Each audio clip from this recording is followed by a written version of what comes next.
सच के साथ। नमस्कार, सिटी वाराणसी लाइव में आप सभी का स्वागत है। मैं हूं ममता चौरसिया। आइए नजर डालते हैं आज की हेडलाइंस पर।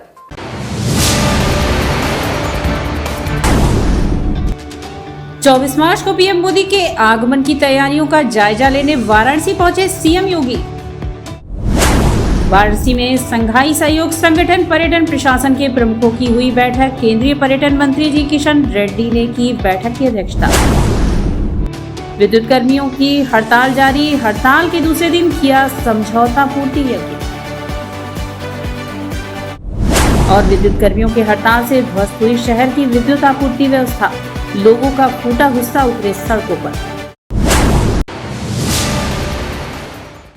और अब खबरें विस्तार से। 24 मार्च को प्रधानमंत्री के वाराणसी आगमन के मद्देनजर तैयारियों का जायजा लेने मुख्यमंत्री योगी आदित्यनाथ शुक्रवार को अपने 2 दिवसीय दौरे पर वाराणसी पहुंचे। उत्तर प्रदेश के मुख्यमंत्री योगी आदित्यनाथ शुक्रवार को अपने 2 दिवसीय दौरे पर वाराणसी पहुंचे। वाराणसी में मुख्यमंत्री योगी आदित्यनाथ ने मंडी परिषद के द्वारा बनाए गए इंटीग्रेटेड पैक हाउस का स्थलीय निरीक्षण किया। 15 करोड़ 78 लाख रुपए की लागत से तैयार हुए इंटीग्रेटेड पैक हाउस में फल और सब्जियों की धुलाई और ग्रेडिंग का कार्य होगा। मंडी परिषद के द्वारा बनाए गए इंटीग्रेटेड पैक हाउस से वाराणसी सहित आसपास के जिलों के किसानों को काफी लाभ पहुंचाने वाला है।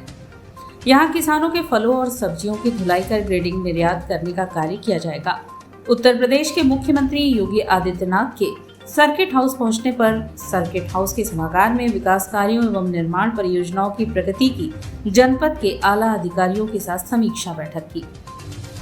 भारत की अध्यक्षता में शंघाई सहयोग संगठन पर्यटन प्रशासन के प्रमुखों की एक बैठक वाराणसी में एक होटल में आयोजित हुई। भारत की अध्यक्षता में शंघाई सहयोग संगठन पर्यटन प्रशासन के प्रमुखों की बैठक शुक्रवार को वाराणसी के एक तारांकित होटल में आयोजित हुई। बैठक की अध्यक्षता केंद्रीय पर्यटन संस्कृति और विकास मंत्री HEG किशन रेड्डी ने किया।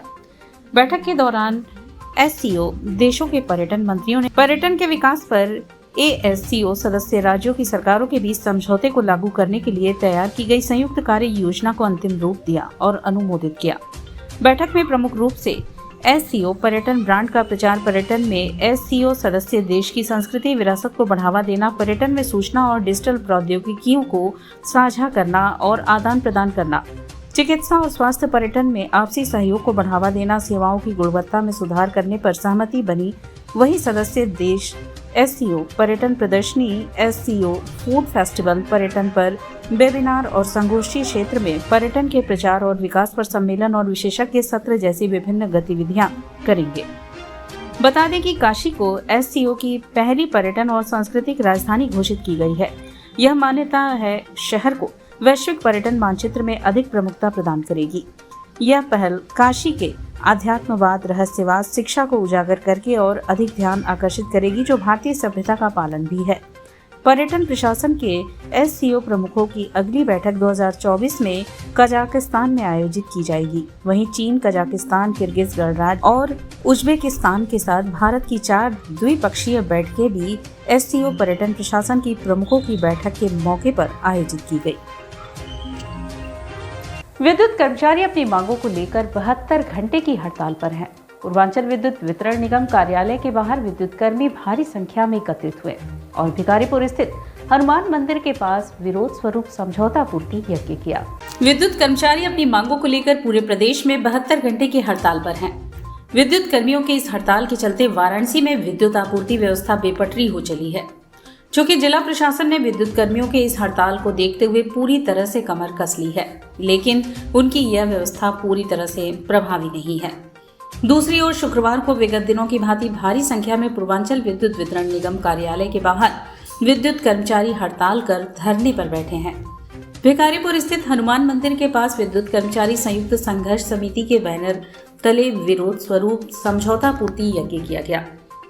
कर्मचारियों समझौता पूर्ति यज्ञ के दौरान वैदिक मंत्रोच्चार के साथ विभाग और सरकार पर वादा खिलाफी का आरोप लगाते हुए अपना विरोध दर्ज करवाया।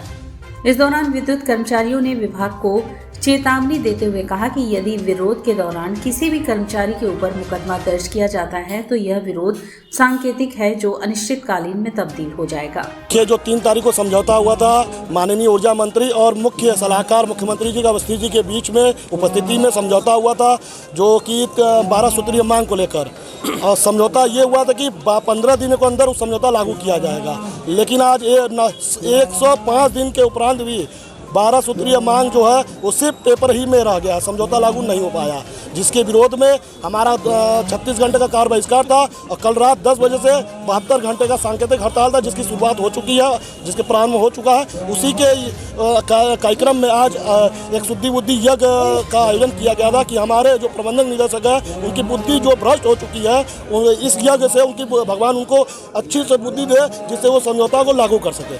का देवता तो मालिक एक ही है, अगर उनकी शरण में नहीं जाएंगे तो किसकी शरण में जाएंगे? तो सरकार पर भरोसा नहीं रह गया है। सरकार पे भरोसा रहता तो आज हम लोग को ये तक की नौबत ही नहीं आती। अगर सरकार और प्रशासन पे भरोसा रहता तो आज ये हालत ही नहीं आती है। समझौता पूर्ति है कि क्या है?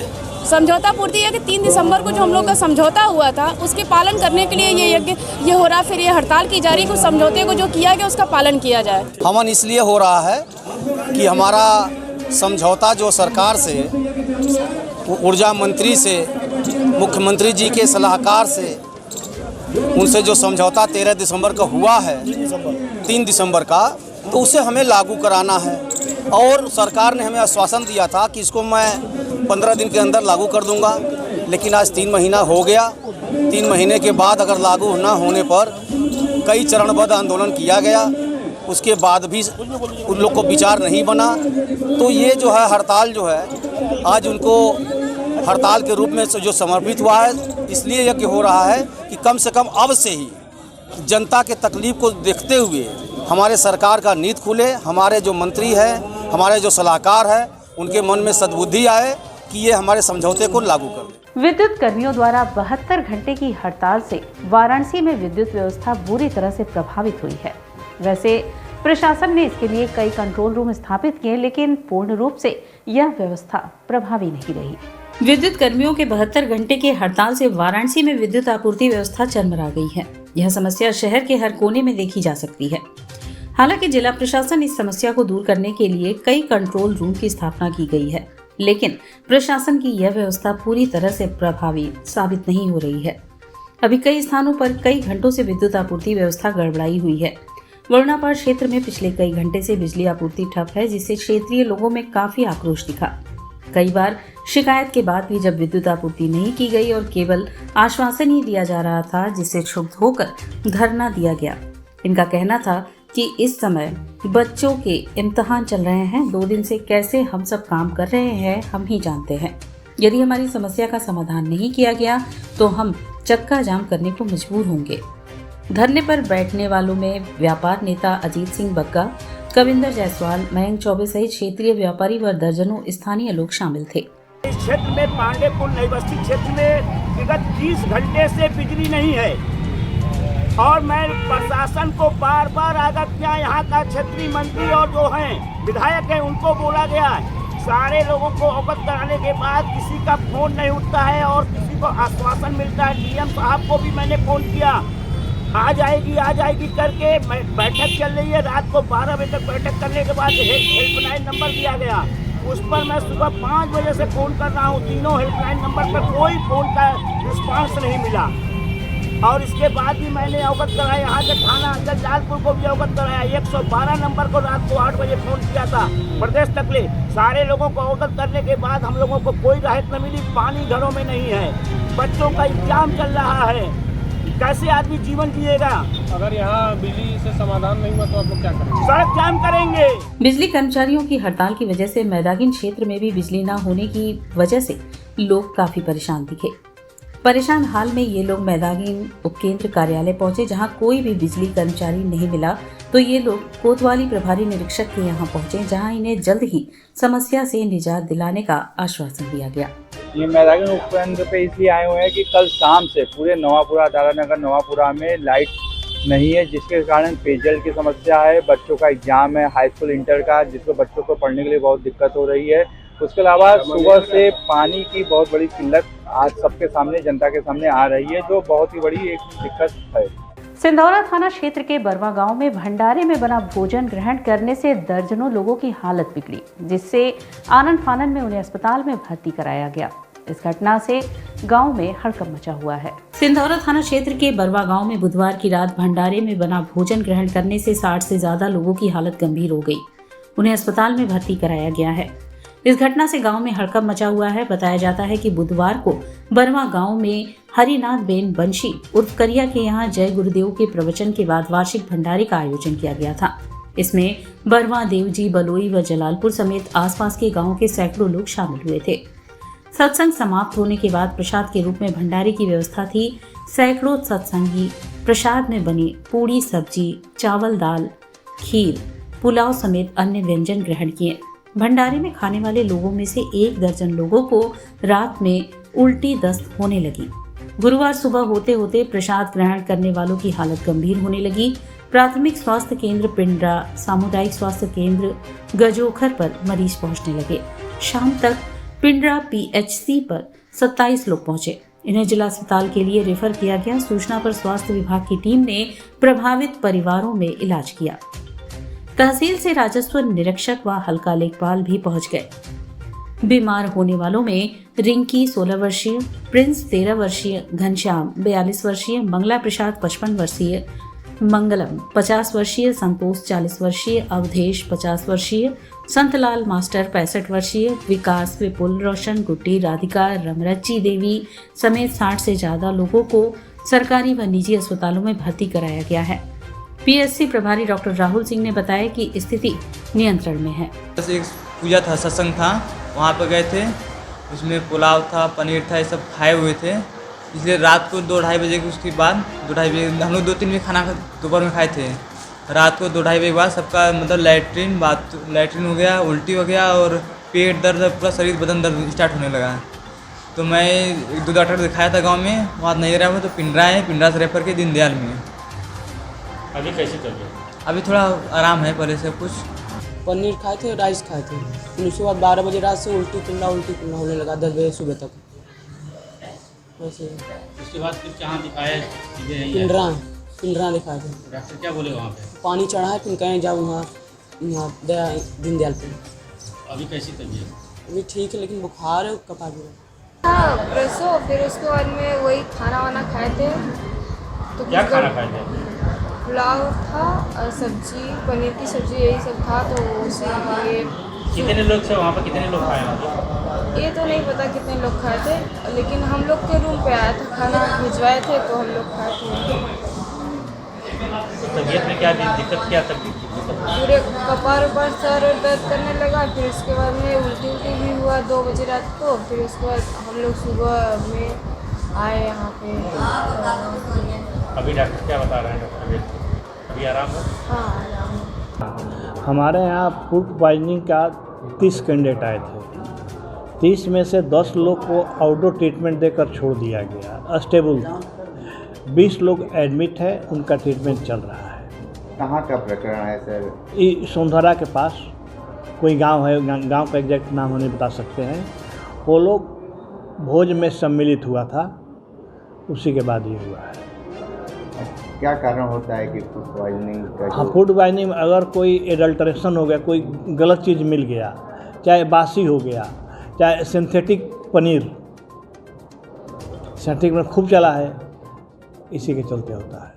और यहाँ वक्त तो चला है एक छोटे से ब्रेक का। मिलते हैं ब्रेक के बाद।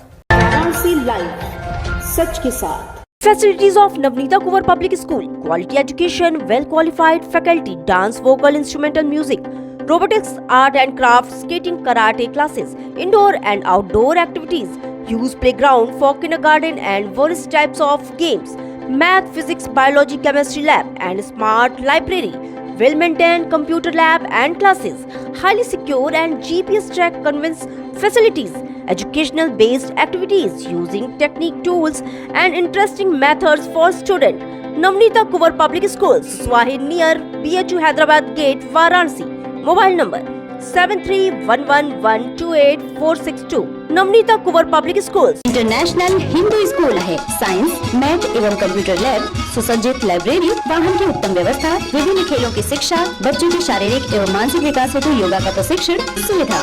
इतना ही नहीं, आपके छोटे बच्चों के लिए एक ऐसी जगह जहां हम देते हैं शिक्षा के साथ साथ मौज मस्ती भरा वातावरण।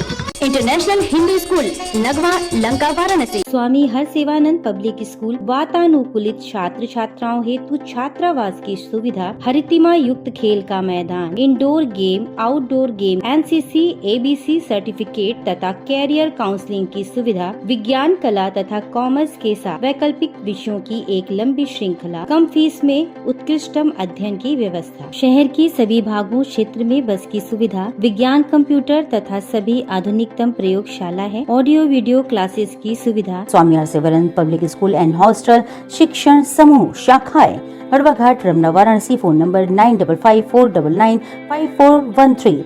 Jagatganj, Varanasi. Phone number 7408457111। Banpurwa, Ramna, Varanasi. Phone number 9554955412।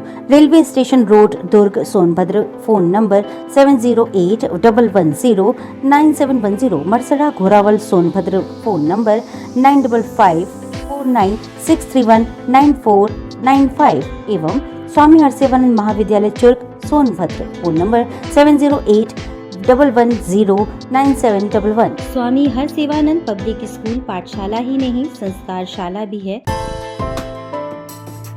बाल विद्यालय माध्यमिक स्कूल, मां गंगा के तट पर स्थित एक उत्कृष्ट स्कूल। LKG से क्लास 12 तक affiliated to CBSE new Delhi.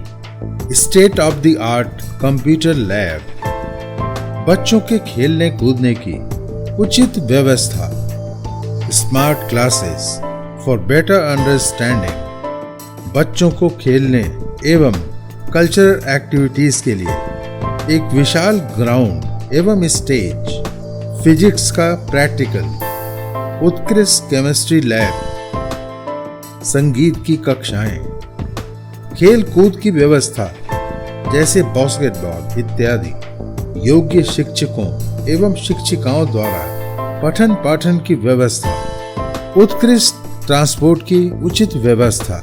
आज ही प्रवेश हेतु संपर्क करें। बाल विद्यालय माध्यमिक स्कूल, प्रहलाद घाट, वाराणसी। मोबाइल 8009181568 एवं डुमरी पड़ाव, वाराणसी। मोबाइल 8009181549। कोरोना वायरस ने देश में एक बार फिर से रफ्तार पकड़ ली है। ऐसे में जरूरी है कि सभी लोग पूरी एहतियात बरतें। घर से बाहर निकलते समय मास्क का सदैव प्रयोग करें। समय समय पर हाथों को सैनिटाइजर से सैनिटाइज करें। ज्यादा भीड़ भाड़ वाली जगहों में जाने से बचें। 2 गज की दूरी का पालन करें।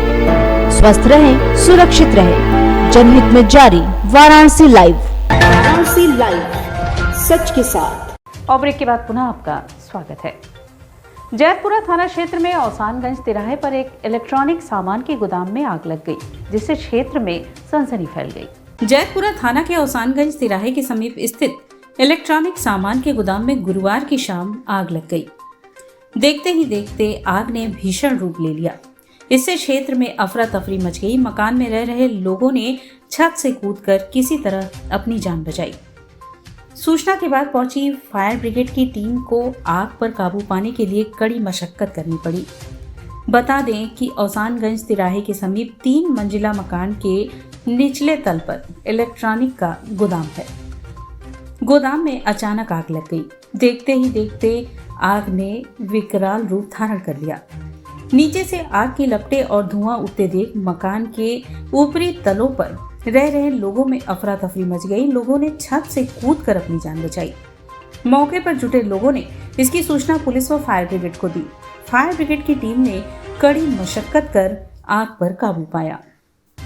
राष्ट्रीय स्वयंसेवक संघ काशी प्रांत के कार्यवाहक मुरलीपाल शुक्रवार को विश्व संवाद केंद्र काशी कार्यालय पर पत्रकारों से रूबरू हुए। राष्ट्रीय स्वयंसेवक संघ काशी प्रांत के प्रांत कार्यवाह मुरलीपाल ने शुक्रवार को विश्व संवाद केंद्र काशी कार्यालय पर पत्रकारों से रूबरू हुए।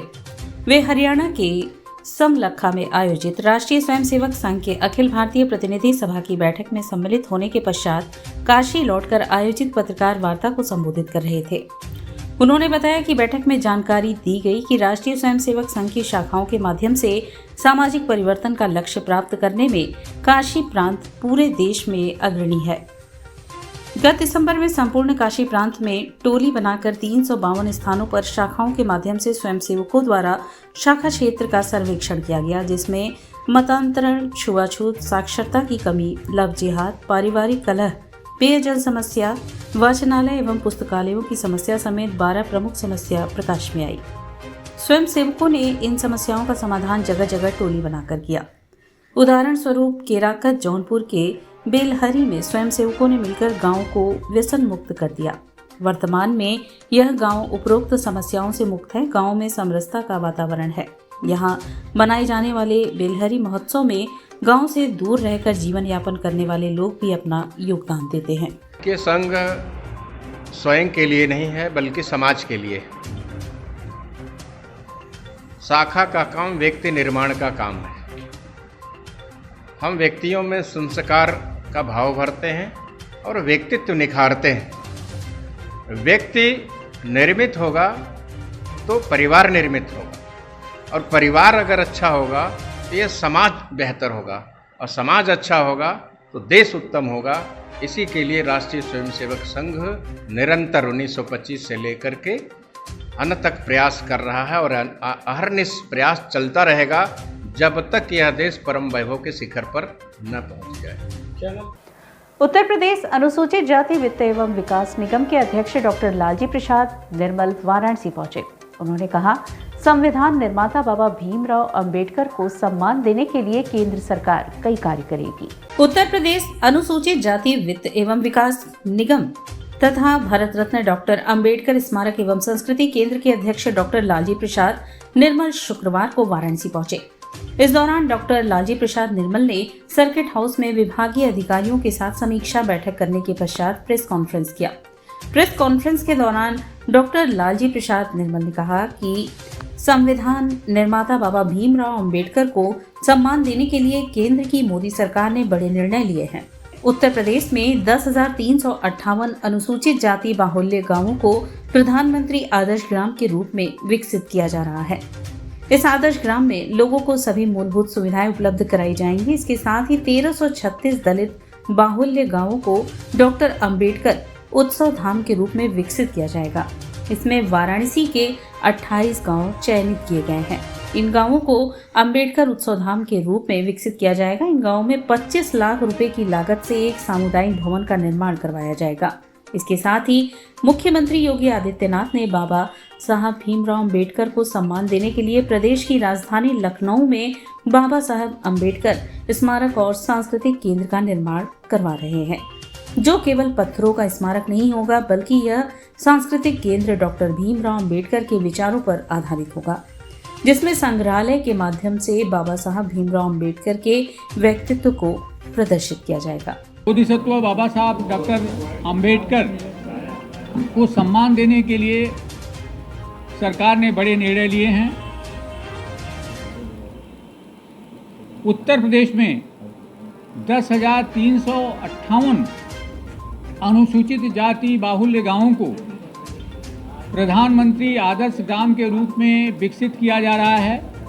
इन आदर्श ग्रामों में सारी मूलभूत सुविधाएं जो जीवन के लिए आवश्यक हैं वह उपलब्ध कराई जाएंगी, और 1336 गांवों को, दलित बाहुल्य गांवों को डॉक्टर अंबेडकर उत्सव धाम के रूप में विकसित किया जाएगा, और जिसमें वाराणसी के 28 ग्राम इस समय चयनित हुए हैं जहां पर अंबेडकर उत्सव धाम बनेगा। वहां पर भी सब मौलिक सुविधाएं उपलब्ध कराई जाएंगी, और 25 लाख रुपए से एक सामुदायिक भवन का भी निर्माण किया जाएगा वहां के ग्रामवासियों की सुविधा के लिए। इसके अतिरिक्त मुख्यमंत्री योगी आदित्यनाथ जी बाबा साहब डॉक्टर अंबेडकर को सम्मान देने के लिए प्रदेश की राजधानी लखनऊ में बाबा साहब डॉक्टर अंबेडकर स्मारक और सांस्कृतिक केंद्र का निर्माण करवा रहे हैं, जो केवल पत्थरों का स्मारक नहीं होगा जो मायावती ने बनवाया। यह डॉक्टर साहब अंबेडकर के विचारों पर आधारित एक सांस्कृतिक केंद्र होगा, जिसमें एक संग्रहालय के माध्यम से बाबा साहब डॉक्टर अंबेडकर के पूरे व्यक्तित्व और कृतित्व को प्रदर्शित किया जाएगा। शहर भर के रेहड़ी पटरी ठेला व्यवसायी का प्रतिनिधि मंडल अतिक्रमण प्रभारी अपर नगर आयुक्त से मिलकर अपनी समस्याओं से उन्हें अवगत कराया। उनका कहना है कि G20 के नाम पे उन्हें उत्पीड़ित किया जा रहा है। फेरी पटरी ठेला व्यवसायी समिति सचिव अभिषेक निगम के नेतृत्व में शहर भर के रेहड़ी पटरी व्यवसायियों का प्रतिनिधि मंडल अतिक्रमण प्रभारी अपर नगर आयुक्त सुमित कुमार जी से मुलाकात कर अपनी समस्याओं से अवगत कराया। फेरी पटरी ठेला व्यवसायी समिति सचिव अभिषेक निगम ने कहा कि नगर निगम वाराणसी द्वारा शहरी सीमा क्षेत्र में कुल 66 वेडिंग जोन का निर्धारण पथ विक्रेता अधिनियम 2014 के अंतर्गत किया गया है। प्रधानमंत्री स्वनिधि योजना के लाभार्थियों द्वारा स्वच्छता मानकों का भरपूर ध्यान रखते हुए वेडिंग जोन में प्रतिदिन अपना कारोबार कर अपनी आजीविका चलाने वाले रेहड़ी पटरी व्यवसायियों के साथ G20 समिट के नाम पर लगातार भयावह उत्पीड़न किया जा रहा है एवं विधिक कार्यवाही की धमकी देकर कारोबार स्थल से बेदखल किया जा रहा है।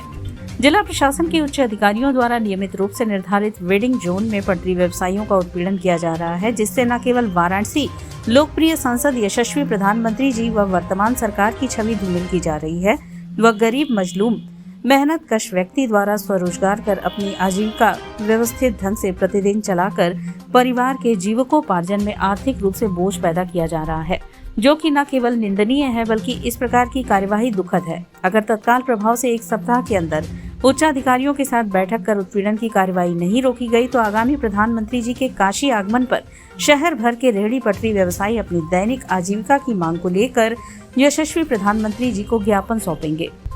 वार्ता में मुख्य रूप से अध्यक्ष राजेंद्र प्रसाद सिंह, कार्यकारी अध्यक्ष हरिशंकर सिन्हा, सुभाष भारद्वाज, रामचंद्र प्रजापति, सुरेंद्र यादव, आदर्श तिवारी, राजेंद्र, मुन्ना खां, फिरोज अहमद, पूजा, राम लखमानी, गीता देवी, पार्वती, विजय यादव, अजीत मिश्रा, नंदू गौड़, मनोज आदि बड़ी संख्या में पटरी व्यवसायीगण उपस्थित थे। अपर नगर आयुक्त सुमित कुमार जी की अध्यक्षता में शहर के स्ट्रीट वेंडरों की एक बैठक आयोजित की गई थी, जिसमें आगामी G20 के सम्मेलन को देखते हुए शहर के स्ट्रीट वेंडरों से सहयोग मांगा गया है, जिसमें हमने आश्वस्त किया है कि पूरे काशी का रेहड़ी पटरी व्यापारी एक कलर में ठेले को रंगेगा, अपने ठेले के आगे डस्टबिन रखने का काम करेगा, G20 का लोगो, नगर निगम प्रशासन का लोगो, अपने संगठन का लोगो लगा के कूड़ेदान में डालें, ऐसे फ्लैक्स को लगा के जनता को, लोगों को और जिला प्रशासन की मदद करते हुए शहर में एक संदेश देने का काम करेगा। दूसरे तरफ एक महत्वपूर्ण चर्चा भी हुई है, जैसा कि आप जानते हैं कि शहर में नगर निगम प्रशासन द्वारा 66 वेंडिंग जोन का निर्धारण किया गया है, उसमें से कुछ वेंडिंग जोन को हटाने की बात की गई है प्रशासन के द्वारा। हम उच्च अधिकारियों से भी इस पे वार्ता करके उनको ये बताने का काम करेंगे। ये नेशनल पॉलिसी के अंतर्गत वेंडिंग जोन डिसाइड किया गया है। अतिथि देवो भव की भावना से हम काशी में G20 सम्मेलन में आए सभी अतिथियों का स्वागत करेंगे, लेकिन अगर किसी भी तरीके से वेंडिंग जोन से वेंडरों को हटाया जाएगा तो ऐसा उत्पीड़न भी हम बर्दाश्त नहीं करेंगे। अगर ऐसी चीज़ें समाज में प्रस्तुत की जाएगी तो कहीं ना कहीं हम आंदोलन के लिए भी बाध्य होंगे। आगामी समय में काशी में लोकप्रिय सांसद हम लोग के देश के यशस्वी प्रधानमंत्री जी का आगमन है, तो उनको भी अपनी समस्याओं से अवगत कराने का काम हम लोग करेंगे। जानते हैं कि आगामी कुछ महीनों में G20 की बैठक होने वाली है, जिसको देखते हुए ठेरी पटरी व्यवसायी के जितने भी प्रतिनिधि थे, पदाधिकारी, उन लोगों की एक बैठक की गई और उनको बताया गया कि अपना सहयोग G20 के अंतर्गत कार्यक्रम में दें और ठेला पटरी और सही ढंग से उसको सजा के लोगो लगा के रखें और अनावश्यक अतिक्रमण ना करें और वेंडिंग जोन जो डिसाइड है उसी के अंदर रहें और पूरी तरह से साफ़ सुथरा रखें सड़कों को। और इसी के साथ सिटी वाराणसी लाइव का यह प्रसारण यही समाप्त होता है। ममता चौरसिया को दे इजाजत। नमस्कार।